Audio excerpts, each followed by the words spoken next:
So good afternoon. It's the 1 o'clock hour of our Real World Wednesday professional speaker series. I'm Dustin Seaton, the gifted and talented specialist at the Northwest Arkansas Education Service Co-op. Hi, I'm Carly Janolis. I'm the science specialist at our Northwest Arkansas Education Co-op. And I'm Jenny Gamble. I am the elementary STEM specialist at the Northwest Co-op. And before we introduce our next keynote speaker, students or teachers, if y'all have any questions out there, you can use the chat or the Q&A box at the bottom. You don't have to worry about turning on your video or your audio. It's the Zoom webinar feature, so all of that has been disabled. But you can communicate with us via the chat and the Q&A box. We'll check that frequently. If you have to leave, because we know this is always fitting the bell schedules, maybe in your school, you're welcome to go back to the Northwest Arkansas Education Service Co-op Facebook page, where it'll be live and recorded. We'll also have the recordings available and uploaded to YouTube, and we'll share that out hopefully tomorrow as soon as we're ready to launch them. But with that being said, I'm going to turn it over to Dr. Amy Hicks. And if you don't mind, Dr. Hicks, giving us a quick introduction of yourself. Sure. So Dr. Amy Hicks, also a colonel in the Air Force. I am currently the Aeromedical Consultation Service Division Chief. I'll tell you a little bit about what that means.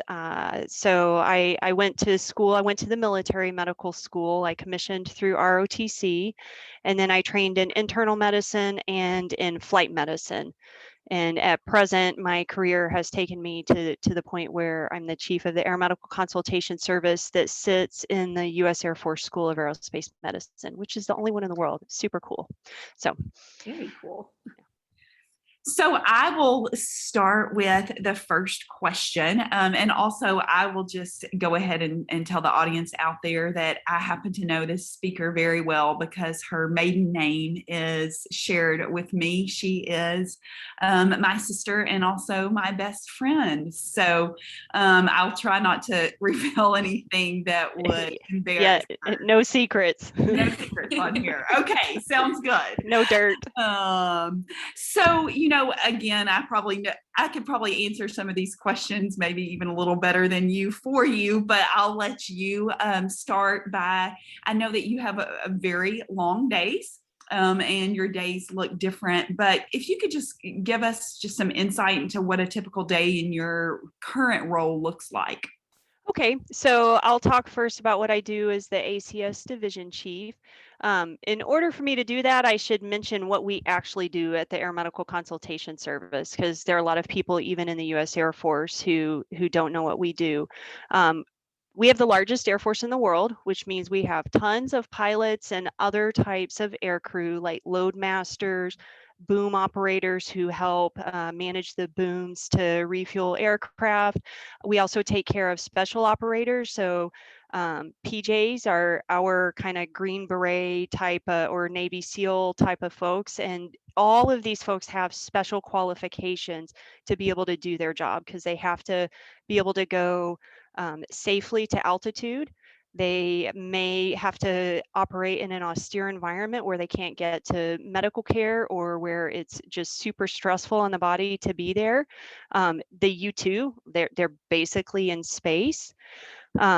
So what I do in aerospace medicine and what we do here at the Aeromedical Consultation Service is we specialize in understanding what stresses there are on the body when you're up in the air, when you're in an aircraft, when you're doing some of these specialized jobs. And we have a waiver system. We have to qualify people medically to be able to do their job. So you can't just walk off the street and just because you test and you get trained at a pilot, you can go fly for the Air Force. You also have to be medically qualified. If you don't meet medical qualifications, now you need a waiver for that, and someone with specialized knowledge has to check you out and make sure things are okay. And that's what we do here. We don't see all of the ones in the Air Force. There are thousands of those every year. We see about 35%, and those are the most complicated cases. So what I like to tell people when they ask me what you do is, or what your what your school does, is you keep pilots flying in the Air Force. I mean, yes. So our core purpose actually that we use as our tagline is to keep flyers in the fight. So for the Air Force, the tip of the spear is the aircraft and the people who are in the aircraft doing the job, flying the aircraft, dropping the bombs, putting people on target or downrange, and our job is to keep those people in the fight to do that job. So that's perfect. Yeah, awesome. Well, another question that I'm going to ask, because I know that you have deployed 3 times while you have been in the military or in the Air Force. Can you just, I want you to share the super cool story about how, because it's so connected to science and medicine, about the person's life that you saved because of the bite that she had. So share a little bit about that story. Okay, so first I'll say it takes a team, not an individual, and so it's definitely a group of us.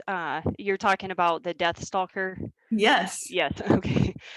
So during my first deployment, I wasn't doing aerospace medicine. I was doing internal medicine, which is taking care of adults. And some of the specialties of internal medicine take care of people in the ICU, so who are really sick. The reason why we need folks like that downrange is you need surgeons to help put people back together when something bad happens and things get blown up and people get injured. But you also need people who specialize in critical care to take care of them once they get out of the OR, and take care of them while they're in the ICU. So I went as a critical care extender during that deployment and pulled ER shifts in we were at Kirkuk in northern Iraq. So we weren't in tents anymore. It used to be a base where everything was in tents. So the hospital would have been a tent hospital. It was a hardened facility. And we had someone who came in the middle of the night.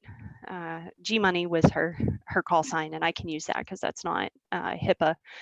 Anyway, so her call sign was Money or G Money. She came in the middle of the night because she woke up because a scorpion stung her. And she was one of our biomedical technicians. And this story is out on Animal Planet, which is part of the reason why I can share it as well, because you can identify off of it. But she had the presence of mind, which I was super impressed by, to actually wake her roommate up and collect the scorpion, because she knew that us being able to identify that scorpion would be important for us to know how serious this scorpion sting was. And there are definitely scorpions in Iraq. Most of them, if you get stung, you're not potentially going to die. Your blood pressure, things may change, or you may feel nauseous, but we would monitor you for a few hours and then let you go home. Unfortunately, she was stung by a type of scorpion called a death stalker. There's a scientific name. I can't even remember that anymore, but as you can tell by the name, that wasn't a good thing. So she fortunately came in with her roommate. Her roommate walked her in because she wanted to make sure that she got safely there, and she felt fine. But she brought the scorpion in. When we deploy, we will have someone who deploys with us in the public health field. And fortunately, our public health officer happened to be a vet. And so he was very good at animal identification. And so I called him in the middle of the night and said, hey, I don't really know anything about scorpions. Can you come tell me what kind of scorpion this is? Because we got this little museum in the back of our building, and we got scorpions in jars, and this doesn't look like any of those. Anyway, and so he came in and looked at it and said, that's a death stalker. And I will never forget that moment because my heart dropped and I said, that's bad, isn't it? And he said, yes. So we, called a team. I called poison control in the United States, hoping that people had death stalkers as exotic pets, because sometimes they do. Fortunately, we were able to get through even though we were in Iraq, and they were like, nope, sorry, we don't have any experience with death stalkers. So we called in the whole team and just talked about what is the worst case scenario. We researched the literature online. Fortunately, we had the internet, even though it was slow downrange, and we were able to find that people can have complications like heart and nerve complications from the venom in this death stalker, and it can take several hours and it can be sudden onset. So we assembled the whole team. I had an emergency medicine doctor too. They're usually the ones who treat scorpion sting. So I called her in, but we called our anesthesiologist in. So the folks who put people to sleep for surgery. We called the flight medicine doc, so the person who does what I do now, in, because they were potentially going to have to fly this individual on a Black Hawk to a bigger facility where they would have antivenom for this scorpion. But she was doing fine. She was doing great. We did a few preparatory things. She, did fine for 6 or 7 hours. I was about to go off shift, and then they paged overhead and said that she was having some trouble breathing. And it turns out that the venom was hitting her right then. And we had previously decided as a team that we would put her to sleep if she was going to have to fly by helicopter to Balad.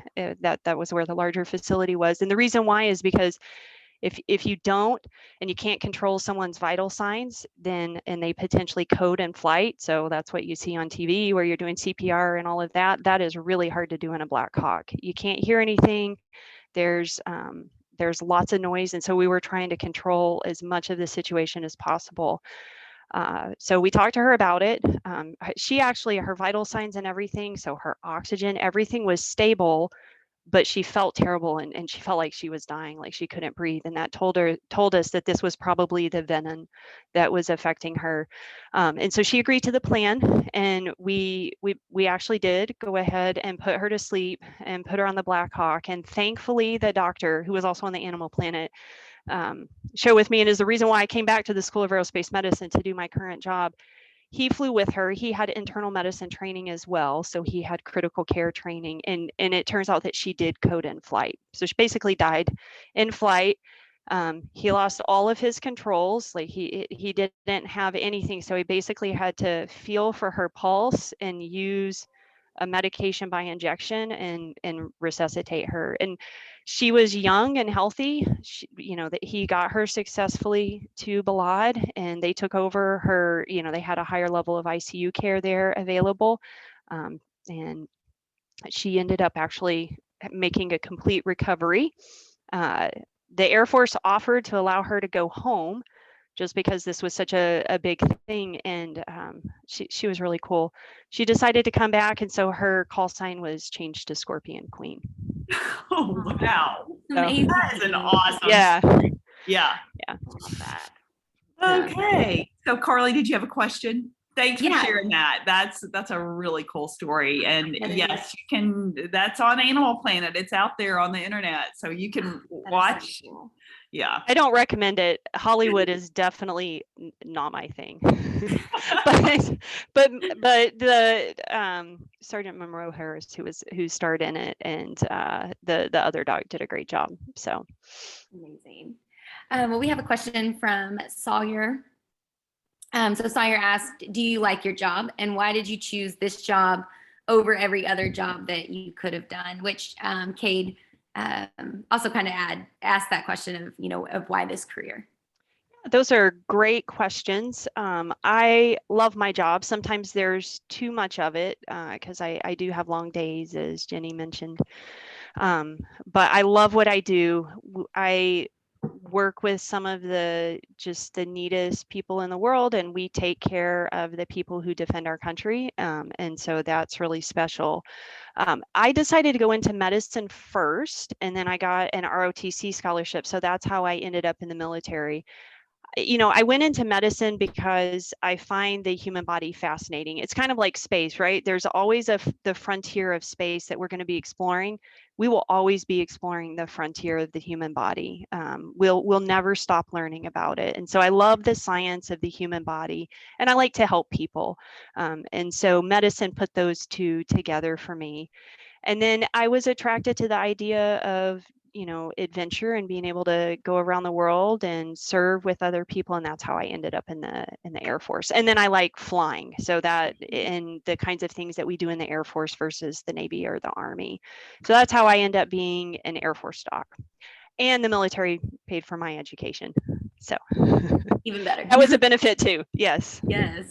Yeah, so tell us, I know that, yes, that we do have some kids that at some point will be thinking about college if they're not already. And how did you learn about ROTC and just getting into, getting your college paid for through that avenue? And what was that like? Did you have to go through basic training? I mean, what was it like to be in ROTC in college? In college. Yeah. You can be in ROTC in college 2 different ways. So you can be in ROTC as a volunteer, and you still may be able to get to your commission. What it means to commission is to take the oath of office and become an officer in the military, so Air Force or other services.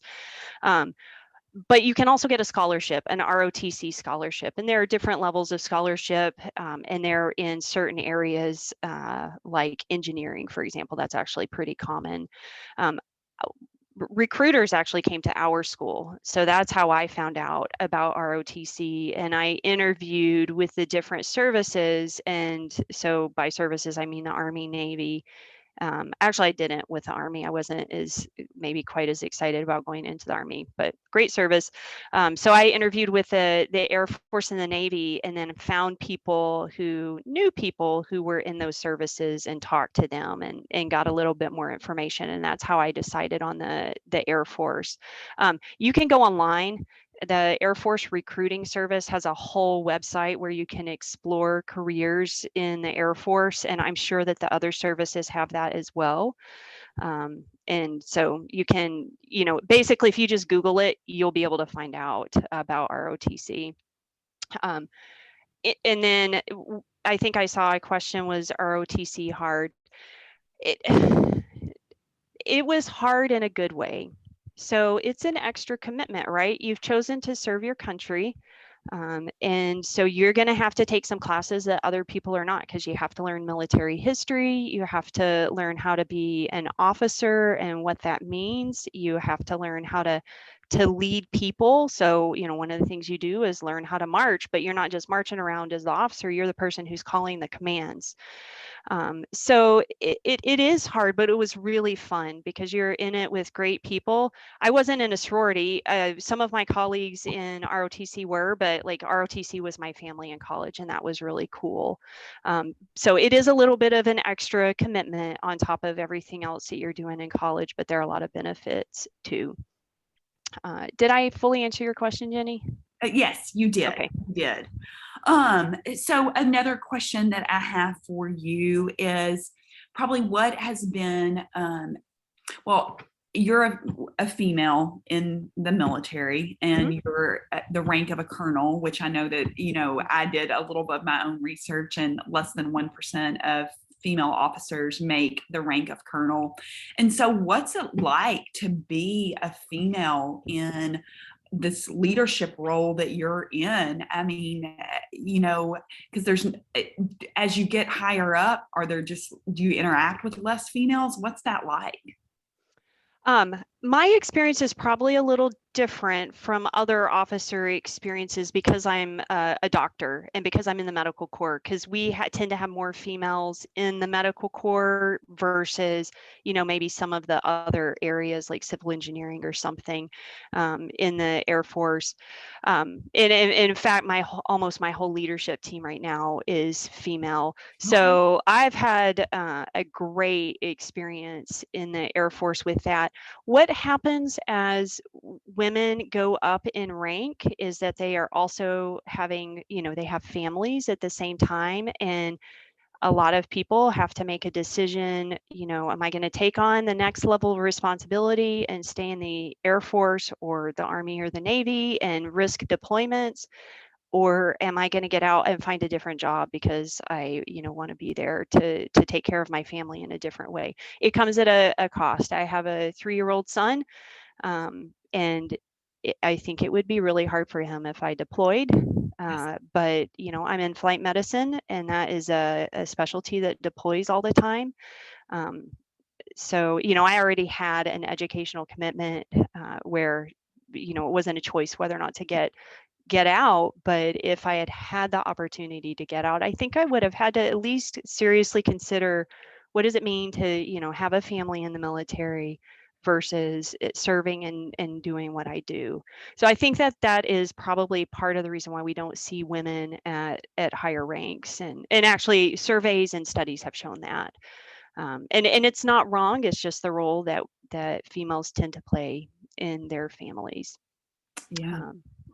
And I do believe that we had someone from the chat, a student, actually thank you for giving up your time today to come to this. So Sawyer, thanks for recognizing that and for honoring her. That's appreciated just from as a sister of hers. So well, this is a privilege. I feel very honored to get here, get to sit here and talk about the Air Force and being a doctor. It's really cool. I did see a question about, do I have a service dog?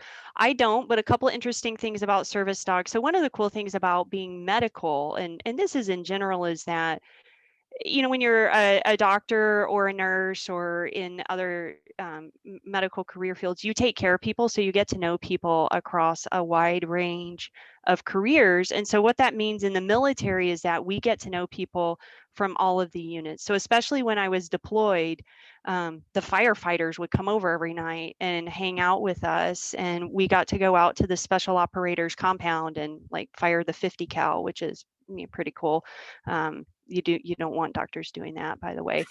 Anyway, but we also got to go tour the working dog facility with security forces and put on the suit, because that's how they train the dogs. You wear this huge suit and then they train the dogs to attack, upon command or signs of aggression. And it's safe because you're wearing this huge suit that protects you. But the dogs are really neat. And, we potentially, if something happens to one of the dogs, would have to do an air medical evacuation of them. And so we have protocols just like we do with a human, to try to revive them and take care of them, because they're actually really valuable assets. So I don't personally have a service dog, but I've seen them and they're super cool. Well, so you spoke about, the Black Hawk, the service dogs. I know you just living around the world. Can you share just something? I know you know how to fire a gun. I mean, you've been in I think it's called the G machine or something that helps. Oh, the centrifuge. The centrifuge. What's been one of the coolest experiences that you've had, or someone that you have met through the military that subhumans like us will never meet? Just kidding, Carly. No, I agree. I'll be a subhuman. Yeah. Definitely here. Tell us, I know that you've just had some really incredible, I think you've been to Vietnam, been in the jungle. So share with us something really cool. Well, that's a little bit of a hard question, because it's hard for me to choose one. I've had a really blessed career. I will say that when I deployed, I was not there as a flight medicine doc, and that's normally who goes up in the air in a Black Hawk. So it's called medevac. So MASH is medevac, and the Army flies the Black Hawks, but they'll put Air Force physicians and medics on there to take care of the patients. But I had the opportunity to fly a patient. Unfortunately, he was really injured from the war, but getting to participate and be on a Black Hawk and take care of a patient myself was really cool. I have gotten to go to like Africa or to Vietnam, as you said, and see other, how other people around the world practice medicine and how they think about patients, and just the level of resources that they may or may not have, which is really cool. I got to go to Peru one time and go into the Amazon, and we took care of patients in different villages, but then there's a village that produces one of the postcards that you see everywhere in Peru that they sell. And you can go visit them, and they'll like do the dances, and they have blowguns that you can, they'll let you actually try to, blow a dart out of the blowgun. So that was really cool. I was literally twice as tall as everyone in the village, which was pretty funny. They were all excited to have their pictures made with us, because the Americans were like, we were a tall group because I'm tall and the guys with us were tall. So it's like, our picture looked like this. So that was neat. You know, that's a picture. Another time we had a Snakes Alive presentation come to us. And because we have to learn how to take care of snake bites and things like that, this was in the military medical school. And I have a picture holding an albino boa constrictor. So a yellow and white boa constrictor. And what else did they have? Like a black mamba. Those are the ones that like strike really fast. You know, they had that down at the audience. It was the Marine who got up and ran to the back of the classroom, which was pretty fun. All the Air Force people were like, cool. And the Marine was like, I'm out of here. So he got grief about that for a while. So those are some of the cool things that I've gotten to do. Well, I know that your job is challenging. What would you say has probably been the hardest thing that you've ever had to do? Someone asked that question, a student did. I don't know if I can talk about it without crying. The hardest thing I've ever had to do is go to a memorial service downrange, which means deployed for people who died in combat. So that's part of being a medic, right? We had a close relationship. They trusted us to take care of them when you know, they brought their guys and gals to us. And so because of that, they invited us to the memorial services. So if someone dies in a situation, you know, in a combat situation, and at least for the Air Force, and we can do it, then what they would do on the base was they have a memorial service on the base. And then they have a service where, you know, the casket, you know, is honored on the way as it's loaded onto the aircraft. And then when they come to Dover here, people have probably seen that filmed sometimes, maybe you know, on a show or in the news where they're unloading the casket off the plane. There's another service on this end.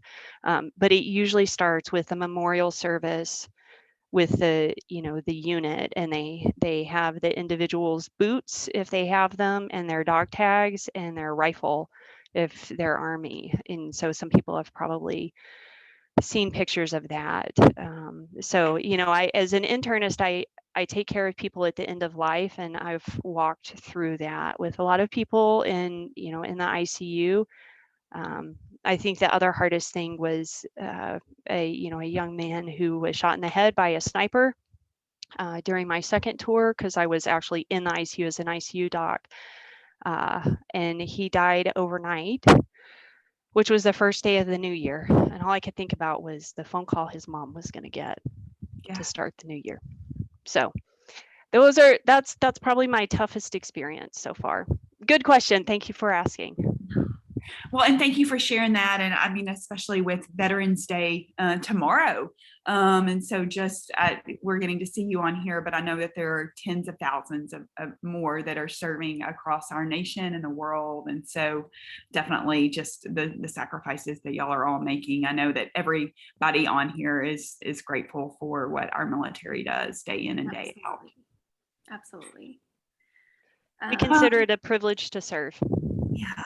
So what is the best part about your job then? Usually what I tell people is the best part about my job is the people. So, you can do just about anything if you have a good team of people. So I have been deployed in situations that were really tough, where, you don't have TV, and you don't have the normal comfort, and you might not be getting very much sleep, or you're out in the field and you're doing field exercises. If you have a good team of people around you and you pull together, that is so much better, at least in my experience, than having the best job in the world, but you're either isolated or the team dynamics are not that great. And so I'm very fortunate because I get to work with other healthcare providers who want to, come together as a team to take care of other people. And then additionally, I get to work with people in the military who want to come together to serve. So serving together in those two ways with other people who want to do that, who are dedicated and talented, is the best thing about my job. No, that's, you're saying that, and we just talked to a 22-year-old software startup company guy, our last real world speaker, and he said the same thing. So that's cool. Kids that are listening, I mean, being able to work with others and being part of a team is critical. You can't do your work alone. Absolutely. Definitely takes a team. Yeah. So, let's see, Carly, there was another question about, let's see, just, I think working in, do you do wound care?